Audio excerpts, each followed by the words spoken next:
caminhar, te espero, vem me livrar, me amparar com teu amor que nunca vai me deixar. Eu sei que não me esquecerá, jamais me abandonará. Os meus pés estão sobre a rocha que me sustentará eternamente. Não vacilarei, sempre te honrarei. Confio em ti e sempre meus pés estão. Os meus pés estão sobre a rocha que me sustentará eternamente. Não vacilarei, sempre te honrarei. Confio em ti e sempre confio em ti, Senhor. Confio em ti e sempre confiarei. Confio em ti e sempre confiarei. Confiamos em ti, Senhor.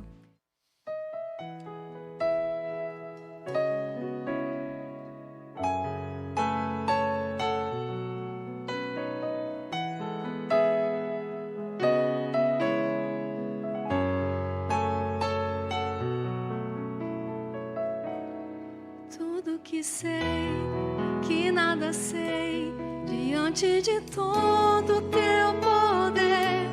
Na cruz revelou imenso amor, história que muito surpreender. O que importa é fazer teu nome grande, é que eu diminua, pois a glória é toda tua, meu Senhor. O que importa é loucura para os homens, mas teu Espírito convence. Simplesmente me coloco em tuas mãos, Senhor.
Olá, irmãos, é um prazer estar aqui novamente, compartilhando da palavra. Vamos continuar no livro de John Piper, Graça Futura, e hoje nós estamos no capítulo 15, e eu já queria iniciar introduzindo o versículo chave para esse capítulo, que fica lá em Mateus 7, 21 e 23.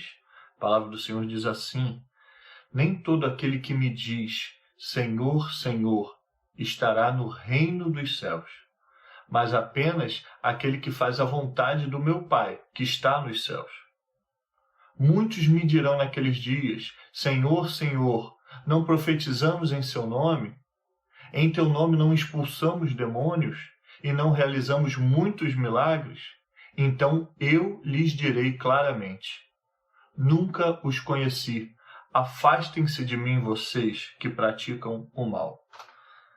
Bom, a princípio, quando a gente olha um versículo desse, né, muitas perguntas vêm à nossa mente, né? Como entender que pessoas que faziam sinais miraculosos, que expulsavam demônios, que criam até em que Jesus Cristo era o Senhor, no juízo final, quando se encontrarem com Cristo, o que eles vão receber é: não conheço vocês, afastem-se de mim, porque praticam o mal.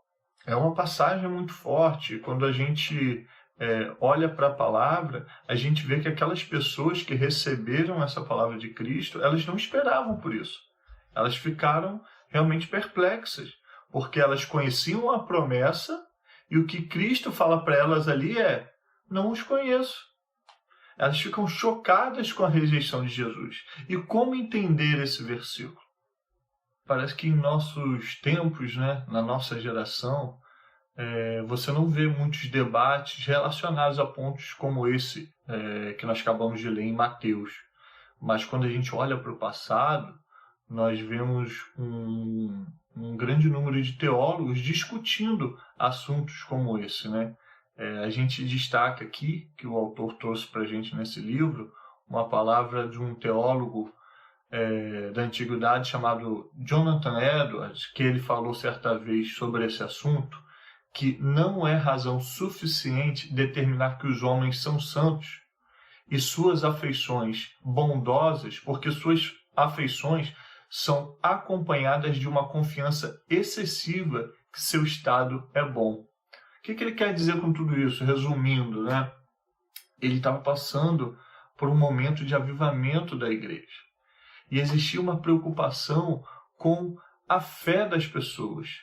Será que elas realmente estão mostrando uma fé madura? Será que eles estão crendo de forma genuína em Cristo Jesus? Como que a gente pode ter certeza de que essas pessoas não são aquelas pessoas que estavam descritas no livro de Mateus? Pessoas que acreditam nas promessas e acreditam em Cristo, mas que quando se encontrarem com eles não vão ouvir, né, como diz em Mateus, não as conheço. Afastem-se de mim, vocês que praticam o mal. Um exemplo que a gente pode ver sobre isso na Bíblia é 1 Coríntios 4:8, onde Paulo diz para a igreja de Corinto, para alguns cristãos ali, né? Vocês já têm tudo o que querem, já se tornaram ricos, vocês chegaram a ser reis sem nós. Como eu gostaria que vocês realmente fossem reis, para que nós também reinássemos com vocês. O que Paulo está dizendo aqui? Está usando de ironia com eles, né? Ironia por quê? Porque muitos deles se achavam mais espirituais do que realmente eram. E Paulo usa dessa ironia para mostrar para eles: cara, vocês não são tudo isso. Vocês precisam entender a posição que vocês estão. E a pergunta que fica é: será que no meio deles tinham pessoas que se julgavam cristãos e nem cristãos eram? Assim como Cristo falou lá em Mateus? Irmãos, retornando agora para Mateus 7, aquele versículo que a gente leu no começo, vamos tentar olhar para ele e entender o que havia de errado com a fé que produzia milagres, mas que Cristo falava que no final ia olhar para aquelas pessoas e ia falar, não os conheço. Quando a gente olha para o versículo 27, a gente já tem a primeira pista, né? Jesus chama de pessoas que praticam o mal. E no versículo 21, ele fala que essas pessoas não fazem a vontade de Deus. Uma fé defeituosa, a gente pode entender como sendo aquela fé que pratica o mal e não faz a vontade de Deus. Faz as suas próprias vontades, não liga para aquilo que Deus quer para a sua vida e pratica o mal. Muitas das vezes, quando a gente fala de fé, a gente faz um link, né, sempre com as obras, né, com os frutos, né? E como esperar bons frutos de uma fé dessa que a gente acabou de ler, né? Uma fé de uma pessoa que pratica o mal e que não obedece a Deus. Então, muitas das vezes a gente acha que para a fé ser genuína, ela precisa demonstrar obras, demonstrar frutos. Mas a gente está falando aqui de uma árvore mal. Uma árvore mal dá frutos ruins. Não temos como dar frutos de obediência para uma árvore que a sua essência está em praticar o mal e desobedecer a Deus. Então não temos como esperar frutos desta árvore e não medir a sua fé genuína através de frutos também. E aí fica a pergunta, né? O que fazer para termos uma fé que salva, uma fé salvífica, uma fé genuína? E como aquelas pessoas de Mateus 7 poderiam transformar a sua fé? Para nos ajudar a entender sobre essa fé que realmente salva, essa fé genuína, nós queremos citar aqui um teólogo chamado Charles Hodge, que falava que atos de fé podem diferir uns dos outros como fundamentos de fé difere caso a caso. Como assim? Imagina que você tem um desejo muito grande de fazer uma viagem, por exemplo, para Paris, mas você tem um amigo, uma amiga que já fez essa viagem, chega para você e fala, poxa, Paris realmente é uma cidade maravilhosa, é a cidade mais charmosa do mundo e eu fiquei também realmente impactado por conhecer aquela cidade. Você, quando ouve isso do relato de um amigo, você acredita porque você confia nele, é um testemunho de uma pessoa que você confia, você imagina aquilo, você consegue pensar quão bom seria conhecer, mas você tem essa verdade para você. Paris realmente é uma cidade charmosa. Mas imagina agora se você pudesse ir a Paris, visitar essa cidade e compreender na pele tudo aquilo que seu amigo falou. Ia ser diferente. A sua experiência ia ser bem mais diferente. E o que o teólogo queria dizer aqui é que quando nós vemos a excelência espiritual por nós mesmos, quando nós ouvimos, experimentamos e compreendemos de forma diferente, isso transforma a nossa fé em uma fé genuína, uma fé que salva, uma fé salvífica. Uma coisa é a gente ouvir falar, outra coisa é a gente experimentar. Irmãos, tenham muita atenção aqui nesse momento, porque nós não queremos dizer aqui que é errado crer em Cristo através do testemunho. Até porque todos nós fomos alcançados pelo testemunho dos apóstolos. A gente tem a palavra do Senhor hoje pela Bíblia, pelo testemunho de apóstolos que viveram com Cristo e nos passaram a mensagem. Mas ser persuadido de que Cristo e suas promessas são um fato real não são garantias de que eu vou ter uma fé genuína. E por isso muitos vão chegar à presença de Cristo e ele os dirá que não os conhece, crer que Cristo e suas promessas são verdadeiros com base em um testemunho é parte necessária da fé, mas não é suficiente para transformar a sua fé em uma fé genuína, uma fé que salva. E aqui, irmãos, esse teólogo, Charles, ele diz que a forma diferente de crer se chama de compreensão espiritual de verdade. O que é isso? É a fé que é fundamentada na manifestação do Espírito Santo. Nasce do testemunho do Espírito Santo por meio da fé em nossos corações. Vamos para a Bíblia para a gente entender isso.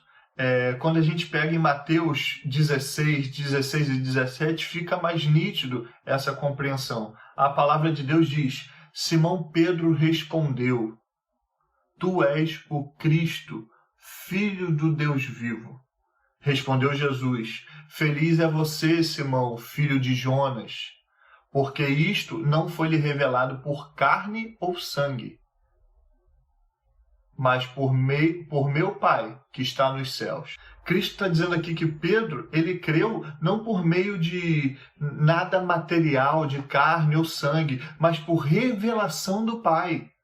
O papel fundamental foi a revelação de Deus, não de carne ou sangue. Quando isso acontece, nós não somente confirmamos como objeto verdadeiro do testemunho de outra pessoa, também recebemos como tesouro espiritual valioso. Algo vindo de Deus, o Espírito Santo, foi confirmado em nossos corações. É isso que a palavra de Deus está dizendo aqui. Quando Cristo pergunta a Pedro quem eu sou, e Pedro responde: Tu és o Cristo, o Filho do Deus vivo, Jesus revela: você conhece porque Deus revelou a você. Então, a fé genuína passa não somente por o verdadeiro testemunho de outra pessoa, mas também pelo receber o tesouro espiritualmente valioso da alma. Por isso, irmãos, duas coisas são necessárias para termos uma fé que salva, uma fé genuína. Primeiro, ouvir e entender e validar testemunho da verdade de Cristo e receber e compreender a excelência espiritual de Cristo por meio do Espírito Santo. Lembre que até o diabo creu que Jesus era o caminho, a verdade e a vida. Isso está registrado na palavra. Mas ele não tinha a compreensão espiritual, a excelência espiritual de Cristo por meio do Espírito Santo. E aqui, irmãos, a gente faz uma retrospectiva e a gente vai lembrar que em muitos momentos desse livro a gente vê que o autor cita que crer nas promessas de Deus é a coisa essencial para a fé que salva e transforma. O que isso quer dizer, né, depois de tudo isso que a gente estudou? Né? Nós precisamos entender que nós também precisamos olhar para a glória de Deus e experimentar as suas promessas. Não basta nós olharmos para o passado.